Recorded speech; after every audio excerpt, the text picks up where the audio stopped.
All right, we're back again. Legends Live. Coach Schuman and Mike Farrell.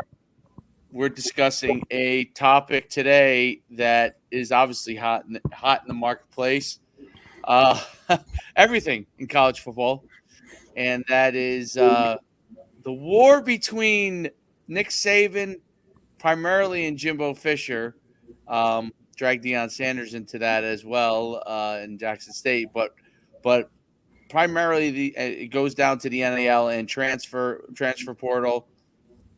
Two topics of discussion. But before we talk about that and bring Mike Farrell on, who's right here ready to go, want to talk to you about what both me and Mike Farrell have going on. You get 45 years of recruiting experience, coaching experience in helping you get to the next level. If you go to myfootballcamps.com/D1, Mike and me do video promotion for you guys. Send it out to our whole following, which basically covers every single college coach in the country. And the guys, most importantly, that you're interested in, this is why we call it a D1 promotion, is the guys at Division I level, both FBS and FCS. Mike? Yeah, the most recent one was, Carson Rauner from Nebraska, who's kind of interesting because he doesn't get a lot of attention being in Nebraska.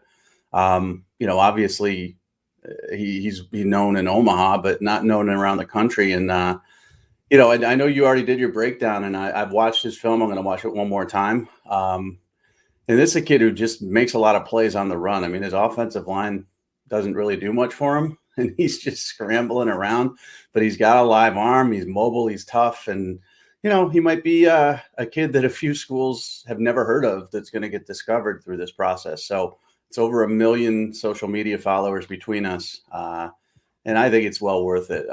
So that's the pitch there. I'm going to probably get to him and break it down even more over the next couple of days and then promote him. But just DM either of us. My DMs are open. Are your DMs open? Oh, yeah. Oh, yeah. So, yeah, just DM us and we'll tell you more about it. Or as he said, as Coach Schuman said, myfootballcamps.com/D1. So let's delve into a little bit of the NIL, and we'll finish about the promotion process as well. But the topic of discussion, everything I talk about, every call I get, every newspaper interview, radio interview, TV, all that stuff is about NIL. And it's just such a mess. And we talked about it last week, so I won't get into the weeds with it.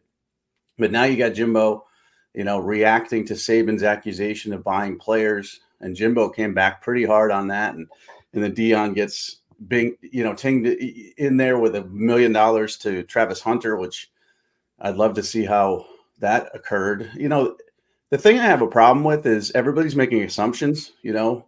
Tennessee's paying $8 million for a quarterback. Show me some receipts. I want to see these real deals.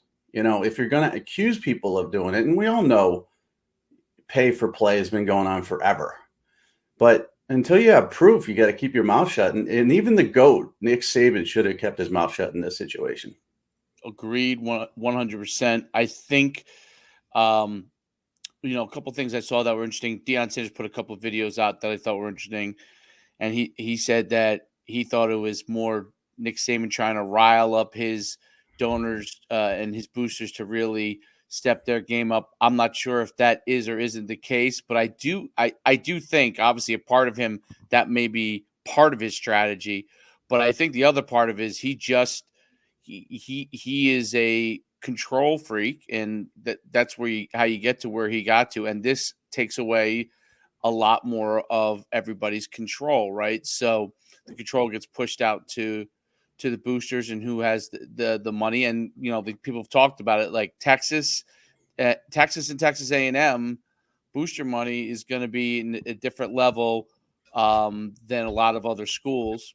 And I heard some people even say that Auburn might have more big boosters than Alabama, right? So that could be another an issue there. I think the overall issue is that, it is pay for play, but we don't know what you said, we don't know what the actual dollar amounts really are. People just throw numbers around.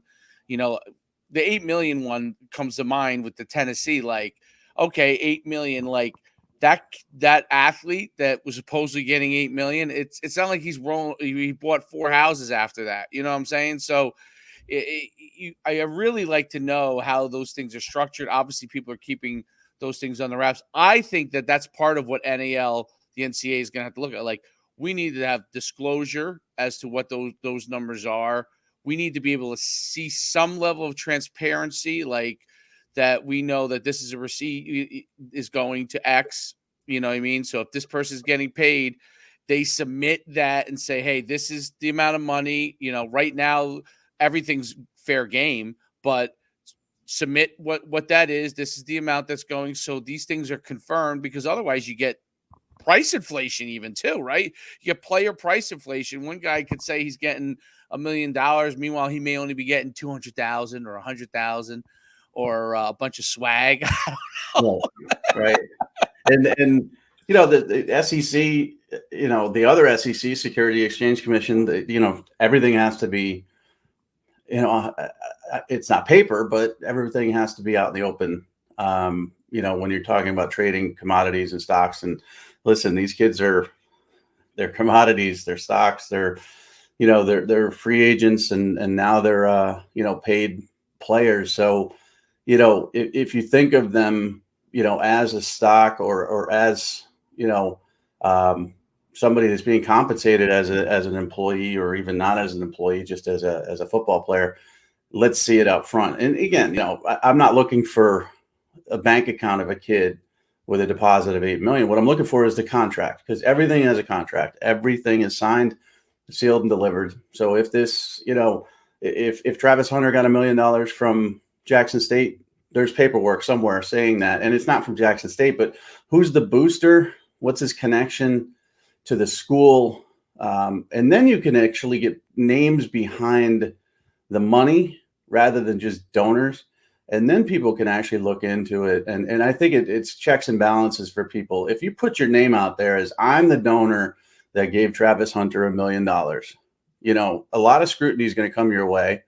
Right now, it's just behind the scenes and it's just made up stuff. It's almost like in reporting, you know, unnamed source. And that has to happen sometimes because people don't want to go on the record.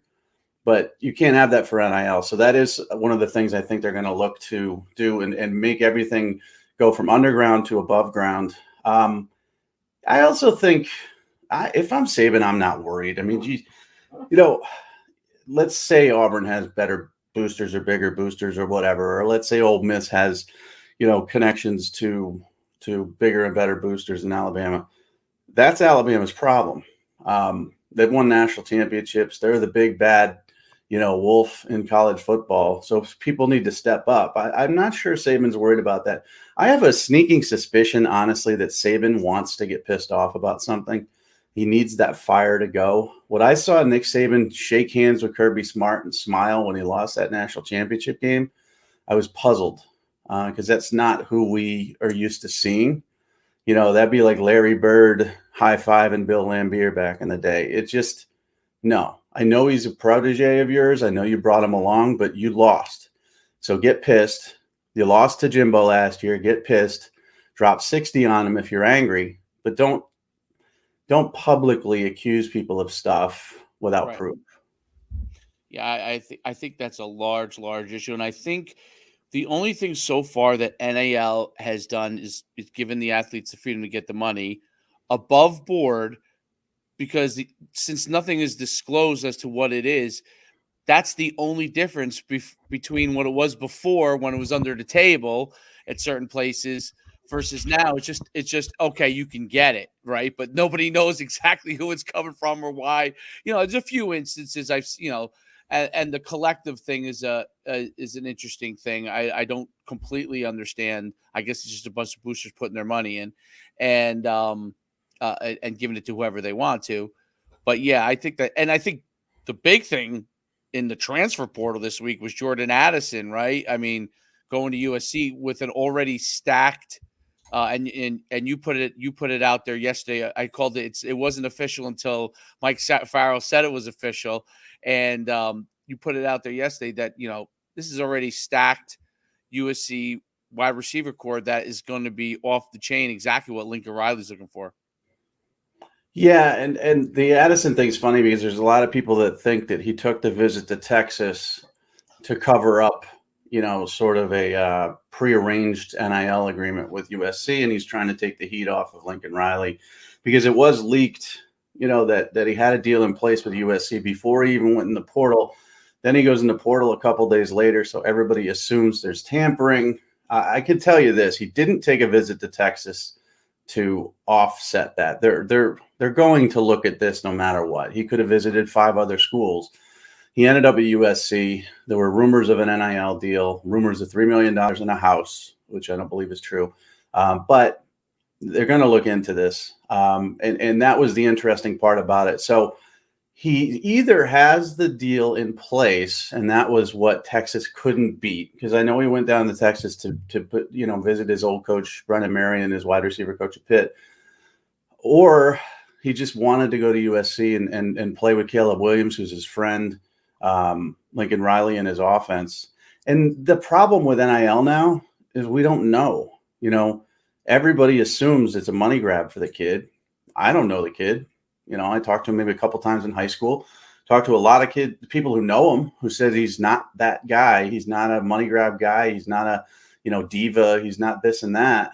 But his reputation, now he's lumped in with the other wide receivers that are considered divas, that are considered high maintenance, that are considered greedy. And I just don't think that's fair either. So, if there was an NIL deal, it would be verbal, I'm sure, before he hit the portal, but let's see it. Maybe it was, signed the day he got in the portal. If that's the case, then yeah, the Texas visit was garbage and it was just a front. Or maybe it hasn't been signed yet at all, which is my suspicion, that there's no paperwork signed for anything NIL for USC with him. But it is a deep group. It would have been a deep group at Texas too. Right. I'm the old school guy who wanted him to stay at Pitt just because I like that. I like superstar players on middling sort of teams. But we're in a new world now, and super teams are coming. And people say, "Oh, what are you new? Super teams have been around forever." No. Super teams were high school kids that wanted to go to the same school. Now you've got college kids. One could be at Michigan, one could be at USC, one could be at Miami, that are going to get together in a LeBron James, Dwayne Wade, Chris Bosh way and say, let's all go to this one school. And let's all make this school a superpower. And that's dangerous for parity. And Nick Saban says he cares about parity. I don't think he does, but I do. And I think that's a big area that they have to look into as well. As one team's going to load up with like 7 amazing transfers one year, and they're going to be unstoppable. And how much fun is that even? That to me is that's how you begin to destroy sport. The reason why the NFL popularity just continues to increase is because literally the Jets, if they do the right things in one year, could go from worst to first, and that's how it works if they do the right moves. And whereas in college football, we've talked about this, the same 10 teams are kind of rotating around, and the top 4 or 5 are always in the mix. So if you go to super teams, I mean, that's just crazy. We're going to anoint this school to be the best school this year. And it also shows you, I mean, obviously, as a coach, I've known this for years, but people always, hey, if you have the best players coming to your school, that's going to give you the best chance to be the best coach you could be, right? So you're not a good coach if you don't have the better players. And that's what that superpower thing comes. Well, in the NBA, like I'm an old school NBA fan, right? So I'm you and I are older than a lot of people who are following the sport, of college football nowadays. Obviously that's just the way it goes. Right. But Bird versus Magic, the Pistons and the Bad Boys, and and the segue into Michael Jordan, and no super teams were created. I really got turned off by the NBA when they were. I like LeBron James. I liked him coming out of high school. I liked him with the Cavaliers. He's a Ohio kid playing for his home state, and when he went on ESPN and chose the Miami Heat to go with those other two guys, and I rooted against them. I didn't want to see them win. When he went back to Cleveland and he was a one-man band, I wanted to see him win again. I think that's just the way people are. I don't want to see the Lakers with LeBron and everybody else, coming together to form a super team and win. I'm glad they lost. And people feel that way already about Alabama. They want Alabama to lose because he gets all the best recruiting classes. But super teams are going to ruin the sport because then everybody's going to root against them. But there's just no way to create any parity. You could root against LeBron and Dwayne Wade and Chris Bosh all you want. They still won, I think, 2 titles, because they're just better. And a super team in college football is going to be just better. And I don't care, if it's, let's say it's Ohio State. I don't care how scrappy Michigan State may be. They're not going to win, and they're going to lose. And every year it's going to be the same thing. So there's a slippery slope here. And the NFL has free agency, but they've got caps. You got a lot of different restrictions. And that's the tricky part, because this came out and now you're trying to restrict it rather than a collective bargaining agreement of sorts where you're looking forward and saying, okay, from this date forward, these are the rules. Now it's from last summer, there are no rules. Now we're going to put rules in, and that's where you're going to get a lot of problems. So it's going to come down to the federal government. I don't think Sankey should have silenced the other coaches. Lane Kiffin was going to go on a Dan Patrick show, maybe, I'm not sure, to talk about Saban versus Fisher. I would have loved that. I'd love to hear what other SEC coaches have to say, whether they agree with Saban or whether they're on Fisher's side. I think it's good. That part is good, the feuds. They just got to figure out the parity part.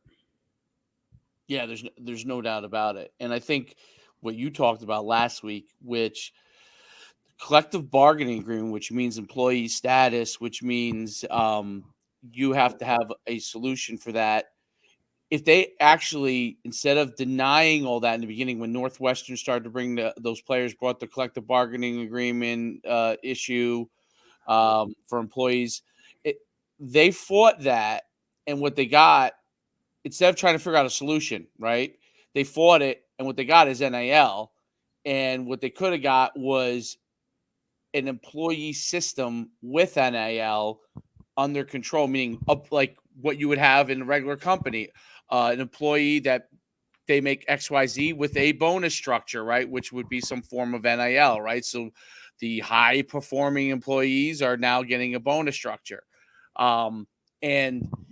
But now you're right. The cat's out of the bag. And I mean, they're both, one thing they both did, they basically asked Congress to do something about it, which I think is a whole nother really kind of tricky situation. So like government's going to step in and regulate college football. What does that do for the other sports, right? What does that do for Title IX? I mean, no one's talking about that, like how NIL, if we go down certain paths, you're just going to see possibly at some of these schools, a lot of these sports eliminated. So, yeah. And the other thing, people don't know what they want. Remember when Northwestern was trying to unionize and everybody said, oh my God, that'd be the worst thing in the sport, right? Well, here we are, I think, 10 years later, and nobody unionized. And now we're in this nightmare. Like, unionizing wasn't the right thing, but when that was coming about, it was squashed, and nobody thought to themselves, okay, well, we got past that. That was close, but what's coming? Because, that was clear that these kids want to be treated as employees, or they want some sort of rights as employees or union members or whatever. Nobody thought. They're like, oh, wow, we dodged that bullet. Good. And then they rested and sat and did nothing and collected money. And now we're in this mess. You need Emmerich gone. You need a forward thinker. The NCAA is not going to be in charge of this anyways, but you need forward thinkers. And somebody has to see, this isn't it. I mean, NIL is not it.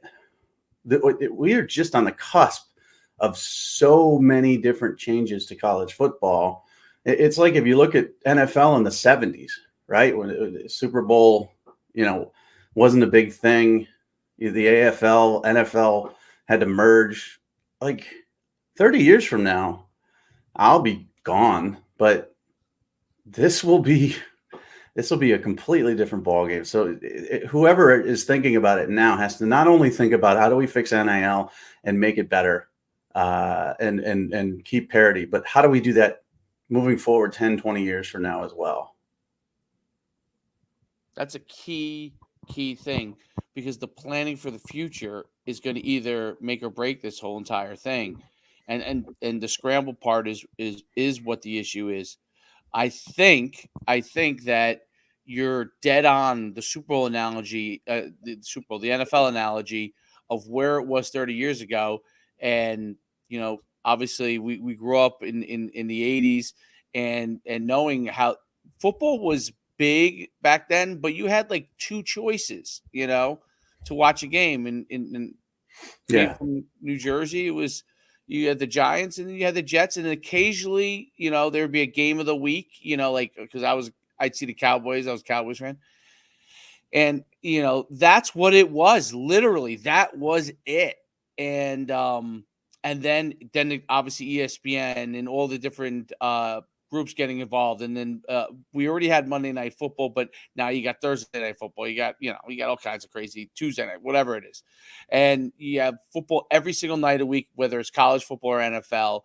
And when people go through their calendar, like I know I do this in the fall, I look to see, okay, is there a college game on Tuesday, like the old MAC games, right? Yeah.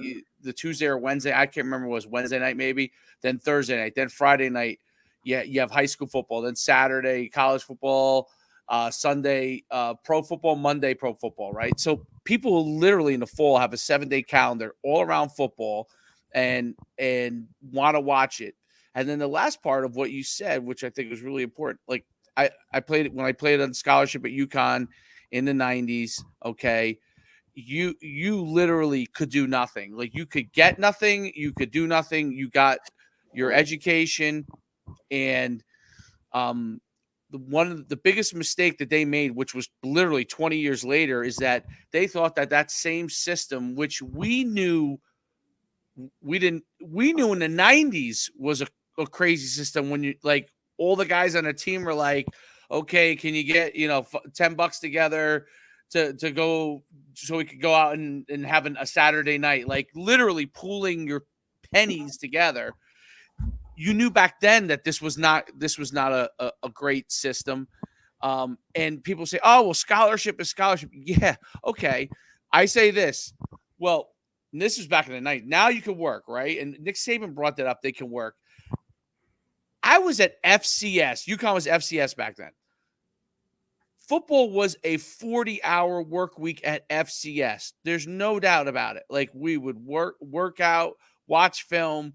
You'd be in your night classes, but you barely could peel your eyes open to stay awake to watch it. And then if you had to do homework, and if you were a smarter, I was lucky. I felt like I was a little bit more smarter than the guys on some of the team who were not. If you were not a really smart guy where you could kind of almost cut corners and still do well, which is what you had to do. Like you didn't have the study time that the kid who, went to class done by 1, you had all day. They could drink beer, be drunk, and get all their studying in. You had to be able to be really good with your time. So if you were an okay smart person and didn't know how to manage your time or didn't have that background in it, you really had a hard time. And I thought that was really unfair to a lot of guys. And the fact that 20 years later, when Northwestern put that out there, the Northwestern players, and basically the only thing they could think about was shutting it down. I thought at the time that they were going to win possibly in that situation, just being a player. And not that I didn't think unionizing was the way to go, but they were going to win to have some sort of their voice heard on this. The whole thought process is that they decided not to address it. And the big issue, and I saw Deion talk about this part yesterday.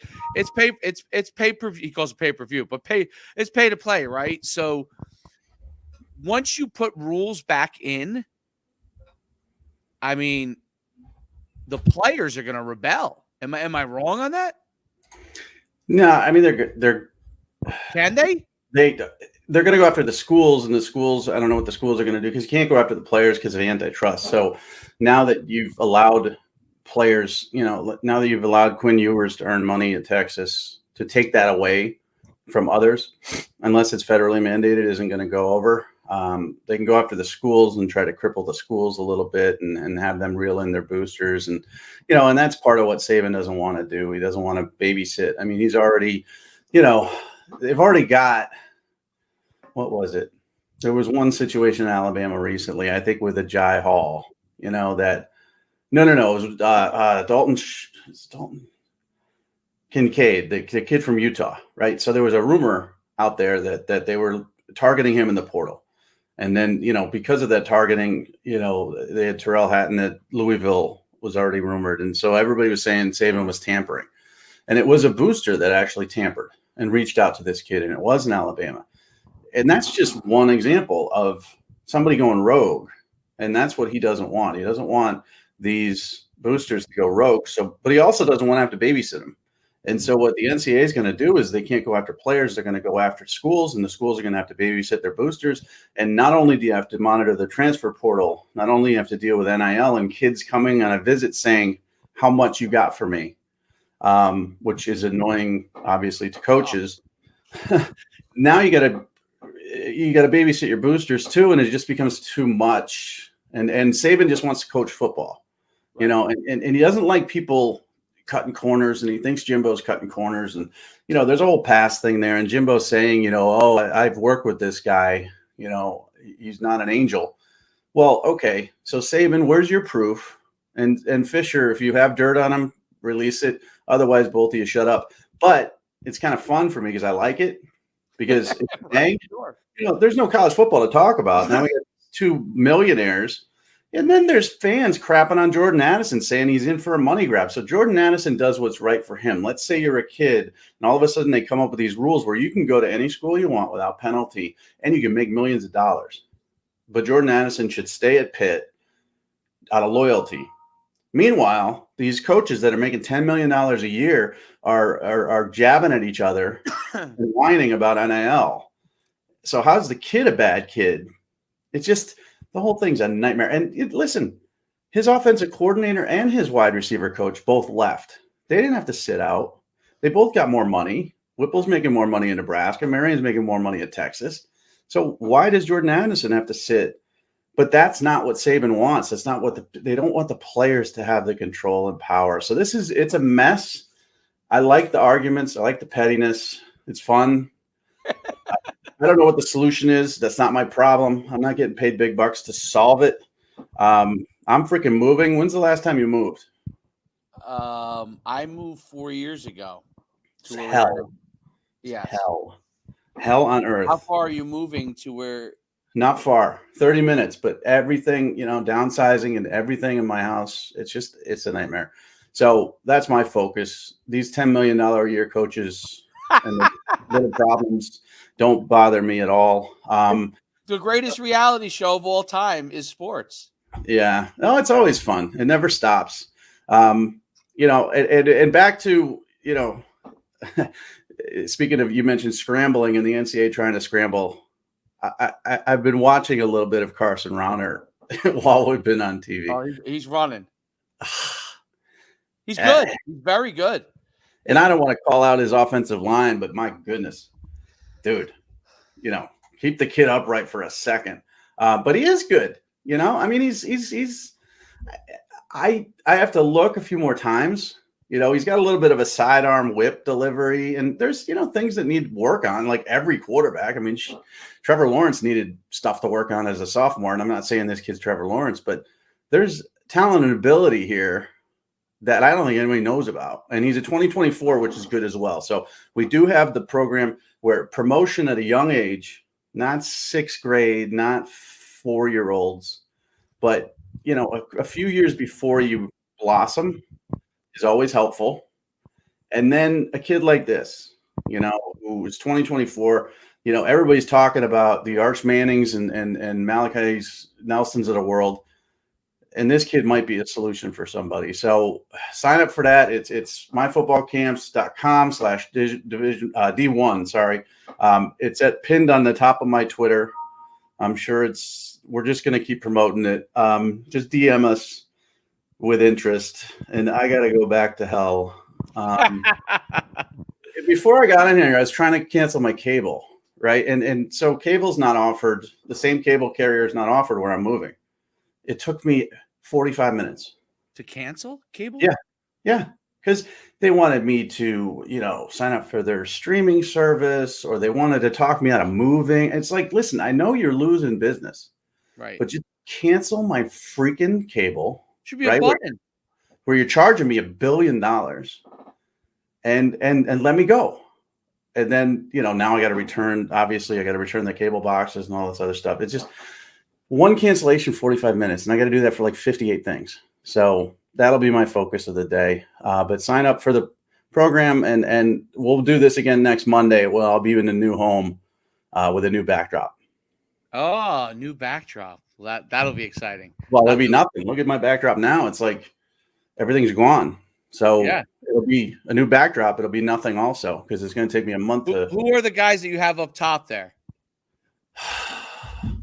Oh, man. So the very top row, I don't know if you can see the very top row, but what I did is I had these custom McFarlanes made by very creative people for every number one recruit since 2002. So you got Vince Young up there, Adrian Peterson, Ernie Sims, and into Percy Harvin, Derek Williams first, then Percy Harvin, Jimmy Clausen. I had them all made. I stopped right around Rashawn Gary. So I've got about 12 solid years, 2012. Yeah, about maybe 14 solid years of guys. It's pretty cool. I don't know why I did it. I had more money then, Dave. I had money to burn. So, yeah, that's Vince. I got Odell Beckham, Bryce Brown. Wow, Bryce Brown. Kim Diche. It's pretty cool. I got to finish it someday. But the Browns were innovators back in the day of their marketing. Remember the phone calls? People would not even remember. You'd have to call a number. Yep. And remember that? Yeah. Oh, yeah. Those are maybe those days will come back. All right. So we'll do this next Monday at noon. Absolutely. Check out myfootballcamp/D1. Hit me up at Coach Schuman. Hit up Mike at Mike Farrell Sports. All social DMs are open. We'd love to talk to you. We'll see you soon next week.